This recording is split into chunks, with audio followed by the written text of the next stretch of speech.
আসসালামু আলাইকুম, ওয়েলকাম করছি রিয়াসাদ আজিম। ভিন্ন ধর্ম মতাদর্শে যারা শুনছেন সবার প্রতি আন্তরিক কৃতজ্ঞতা। শ্রীলঙ্কার কলম্বো থেকে আপনাদেরকে ওয়েলকাম করছি। একজন ক্রিকেট বোর্ড প্রেসিডেন্ট প্রতিদিন প্রতিদিন ভাই 7টা 8টা শহরে, জেলা শহর, বিভাগীয় শহরে তিনি যাচ্ছেন।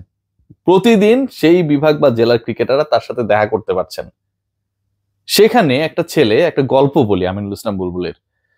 সেই ছেলেটা ফিজিক্যালি চ্যালেঞ্জড। সেই পার্টিকুলার একটা বাচ্চাকে ইন্সপায়ার্ড করার জন্য আমিনুল ইসলাম বুলবুল যখন ওই যে ব্যাটিং করতো না, আমরা দেখেছি না যে তিনি তার ফেভারিট শট খেলছেন, ক্যাচ দিয়ে আউট হয়ে গেলেন। কেন জানেন? ওই যে যেই ছেলেটা ফিজিক্যালি চ্যালেঞ্জ, সে যেন একটা অনিন্দ সুন্দর আনন্দ পায়, তার মনটা যেন বড় হয়। বুলবুল ভাইকে আউট করেছি এই ফিলটা যেন পায়। আমাদের রিলস মেকাররা করেছে কি, বুলবুল তো অমুকের বল খেলতে পারলেন না, নট লাইক দ্যাট। বুলবুল ভাই যে কাজটা করেছেন এবং বাংলাদেশের ক্রিকেটকে ভালোবাসা ওই ছোট্ট মানুষটা যে আনন্দটা পেয়েছে, এটা প্রাইসলেস। সিরিয়াস আলোচনায় আসছি। বুলবুল যা করছেন এক কথায় অসাধারণ। ক্রিকেট বোর্ডের প্রেসিডেন্টের কাজটা হাফ টাইম না, ফুল টাইম। সুপার সাব হয়ে মাঠে নামলাম, সাবস্টিটিউট হয়ে মাঠে নেমে গোল করে দলকে জিতিয়ে দিলাম, বিশ্বকাপ জিতে গেছে দল। এইরকম সুপার সাবস্টিটিউশনের কাজটা হচ্ছে ক্রিকেট বোর্ডের প্রেসিডেন্টের না, অন্তত গত 15-20 বছর বাংলাদেশ ক্রিকেট বোর্ড যেভাবে চলেছে। নিজের ফ্যামিলিকে অস্ট্রেলিয়াতে রেখে, নিজের আইসিসির $10,000 জব, এক্সট্রা বোনাস, বিজনেস ক্লাসে ভ্রমণ, সবকিছু ত্যাগ করে একটা মানুষ বাংলাদেশ ক্রিকেট বোর্ডে, বাংলাদেশের ক্রিকেটে দিতে এসেছে। Rare example. কোনো কন্ডিশন দিয়ে আসেনি যে আমার সাথে আরো 3 জনকে ডাইরেক্টর বানায় আনতে হবে। আমার কোরামের একলা এসেছে টু চেঞ্জ আওয়ার ক্রিকেট। 19-20 বছর আইসিসিতে কাজ করা একজন মানুষ বিনা পারিশ্রমিকে, বিনা পরিবারে বাংলাদেশে অনেকটা এতিমের মতো এসে কাজ করছে। প্রত্যেকটা দিন একটা একটা জেলা বিভাগে ঘুরছে। ক্রিকেটকে তিনি বদলে দিতে চান। ঢাকায় মাঠ নাকি নেই? ইন্দিরা রোদের মাঠ, আবাহনীর মাঠ, ইউল্যাবের মাঠ, মাঠ আর মাঠ খুঁজে বের করে প্রত্যেকটাতেই training facilities, cricket facilities ensure করার চেষ্টা করা হচ্ছে। পাওয়ার হিটিং ডেভেলপমেন্টের জন্য বুলবুল চিন্তা করলো কি, যেখানে এমন কাউকে দরকার যে জোরে হিট করতে পারে, এই হিটিং এর সাথেই তার সম্পর্ক। সেটা কে হতে পারে? একজন ভালো গলফার সিদ্দিকুরকে কিভাবে এখানে কাজে লাগানো যায়, সেই চিন্তা তিনি করছেন। বিপিএল এর দলগুলো নিয়ে অনেক ফাজলামি ফাতরামি হয়। 5 ইয়ার্স এর জন্য দল দেওয়া হবে। গতকাল আমি ব্রেক করেছিলাম, 6 ইয়ার্স বলেছিলাম, পরবর্তী মিটিং শেষ হয়ে সেটা 5 বছরে গেছে। 5 বছরের জন্য দল দেওয়া হবে। ইন্টারন্যাশনাল কনসোর্টিয়ামরা এখানটায় আসবে। ক্রিকেটার আপনি পান না। বিপিএল খেলার জন্য ক্রিকেটার পাওয়া যায় না। শিডিউল নিয়ে জটিলতা হয়। আইএল টি20, তারপরে হচ্ছে এসএল টি20 লিগ, তারপরে হচ্ছে আপনার সাউথ আফ্রিকা লিগ, মানে জিম অ্যাপ্রো, কত কিছুর সাথে আমাদের ক্ল্যাশেস হয় না? পিএসএল, ঠিক আছে, ক্ল্যাশ করে কারা? ওই পার্টিকুলার লিগের দলগুলো। ক্রিকেটাররা সেখানটায় খেলতে যায়। এখন ওখানকার ওই ইন্টারন্যাশনাল কনসোর্টিয়ামের দলগুলোর মালিকানার সাথে যারা রয়েছে, তারা যদি আমার বিপিএল কে ওন করে, দুটা দল যদি সেখান থেকে আসে, দুজন মালিক যদি সেই ইন্টারন্যাশনাল কনসোর্টিয়ামের কেউ হয়, সেক্ষেত্রে কি হবে? সেক্ষেত্রে তো আমি অটোমেটিক ক্রিকেটার পাচ্ছি। শিডিউল নিয়ে আমার জটিলতা হচ্ছে না, প্রশ্ন তোলার কেউ নেই। বিপিএল নিয়ে এত আলোচনা, পারলে এটাকে এপ্রিল মে মাসে নিয়ে যাওয়া হয়। এরকমও ঘটনা অনেক সময় মনে হয় যে আদৌ হবে কি হবে না। প্রপার টাইম ডিসেম্বর জানুয়ারিতে বিপিএল হবে, এই কাটসের ডিসিশনটা আমরা পেয়েছি এবং সেটা হবে। আমি গ্যারান্টি দিয়ে বলবো যে সেটা হবে, সেটা হবেই। সেই বিপিএল এ আমি গতকাল বলেছি যে নাইট রাইডার্স, ক্যাপিটালস, এই যে বড় বড় ফ্র্যাঞ্চাইজিস গুলো রয়েছে, তাদের মতো দলগুলো, মালিকানাগুলো এখানটায় যদি অ্যাড হয়, ভাবতে পারেন এই বিপিএল এর মান কোথায় চলে যাবে? ক্রিকেটার মান, প্লেইং এর মান, ব্রডকাস্টিং, অ্যাডভার্টাইজমেন্ট, সবকিছু কোন জায়গাটায় চলে যাবে? সেই পরিকল্পনাটা করছেন আমিনুল ইসলাম বুলবুল। সেই সাথে ফাত্রা কিছু ফ্র্যাঞ্চাইজি রয়েছে, তাদেরকে বাদ দেওয়ার পরিকল্পনা মোটামুটি হয়ে গেছে। এরকম সুন্দর সুন্দর চেয়ারে গিয়ে বসে থাকেন, আমরা দেখি। বিশাল ভাব, অনেক বড় শিল্পপতি, রেঞ্জ রোভার, ল্যান্ড রোভারে এসে এক একজনের ভাব। কিন্তু ক্রিকেটারদের ওই 2 লাখ 5 লাখ টাকা তারা দিতে পারেন না, দিতে চান না। বাংলাদেশের সবচেয়ে বড় মেগা স্টার, তাকে পর্যন্ত বিতর্কিত করা হয়েছে। তিনি তো আর এখানকার ভেতরের ইস্যু বোঝেন না।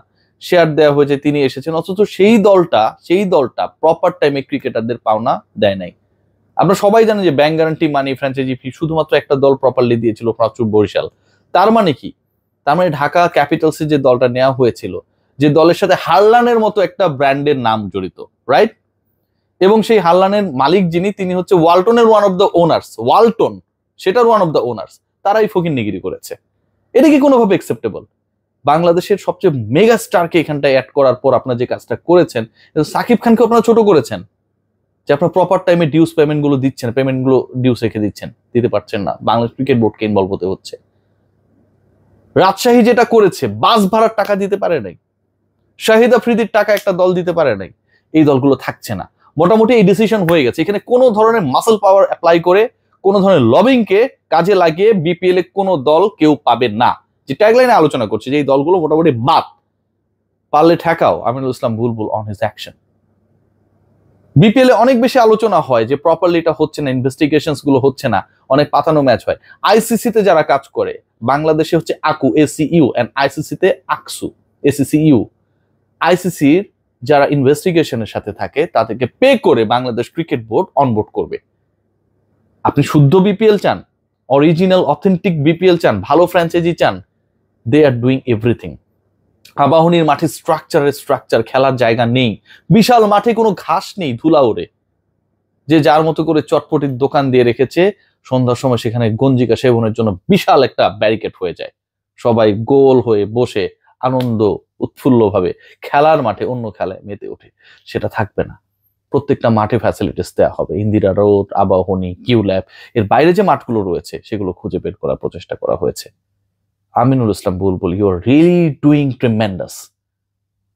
বিসিবি প্রেসিডেন্ট মানে ঘুরে বেড়াও, অমুক জায়গায় দেশ খেলছে সেখানটায় যাও, আরো সাথে 5 জন ডাইরেক্টর, অমুক জায়গায় দল গেছে সেখানটায় যাও, সাথে আরো 3 জন ডাইরেক্টর, বন্ধু বান্ধবকে বিসিবির টাকায় হোটেলে রাখো, প্লেনে চড়াও।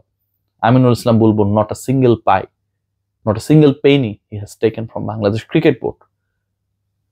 একটা পয়সা তিনি নেননি, ফ্যামিলিটাকে দূরে রেখেছেন অস্ট্রেলিয়ায়, মিস করে তার ফ্যামিলি। ছেলে বড় হয়ে গেছে, ভাবি একা একা, বুলবুল ভাই বাংলাদেশে দৌড়াচ্ছেন, সন্ধ্যাবেলা ভাবি নিশ্চিত ফোন করে তাকে বকা দিয়ে, কি শুরু করলা তুমি এটা। 3-4টা মাস তিনি তার মতো করে কাজ করতে চান, এবং সেটা যদি হয়, বাংলাদেশে ক্রিকেট কোথায় যাবে আপনারা ভাবতে পারেন? বাংলাদেশে ক্রিকেটে মাঠ নিয়ে হাহাকার থাকবে না, বিকেএসপিতে গিয়ে সন্ধ্যা পরে ফিরতে হবে না, 7 সকালে ফজরের আজানের পরে রওনা হতে হবে না। ক্রিকেটাররা মিরপুরের বাইরে ঢাকার ক্রিকেটাররা কোনো ফ্যাসিলিটিস পাবেন না, সেটা হবে না। বাংলাদেশ ক্রিকেট বোর্ডের প্রেসিডেন্টকে সরাসরি বিভিন্ন জেলা বিভাগের খুদে ক্রিকেটাররা সামনে থেকে দেখেছে, হাত মিলিয়েছে। ভাবতে পারেন বুলবুল ভাই বলে সম্ভব। ইগো নিয়ে অনেক কিছু করতে পারতেন, ইগোস্টিক ওয়েতে গেলে অনেক কিছু করতে পারতেন, সেটা তিনি জাননি। মাঠের মানুষ মাঠে থাকার চেষ্টা করেছেন, মাটিতে পা রাখার চেষ্টা করেছেন, এবং 7 ঘন্টার ম্যারাথন মিটিং শেষে যে ডিসিশনস গুলো এসেছে এগুলোকে স্যালুট দিতেই হবে। গ্র্যান্ড এবং কি বলবো, অ্যাওয়ার্ড নাইট করার একটা পরিকল্পনা রয়েছে ক্রিকেটারদেরকে ইন্সপাইরেশন দেওয়ার জন্য। এটাও তো কেউ করে না। বাংলাদেশে ক্রিকেটারদেরকে ওই প্রথম আলো, বিএসপিএ, বিএসজে সম্মানিত করে, নানা সাংবাদিক সংগঠন, পত্রিকা, এরা। কিন্তু বাংলাদেশ ক্রিকেট বোর্ডে কোনো প্রোগ্রাম নেই, সেই জিনিসটাও বন্ধ হচ্ছে। PCB should run at the best style. Aminul Islam Bulbul, right now, the way he is doing, I'm pretty much sure যে আগামীতে বাংলাদেশ ক্রিকেটের জন্য তিনি একটা দারুণ ফুটমার্ক সেট করতে পারবেন। জাস্ট সময়ের অপেক্ষা, টাইম টু গো। সবাই ভালো থাকবেন, টেক গ্রেট কেয়ার।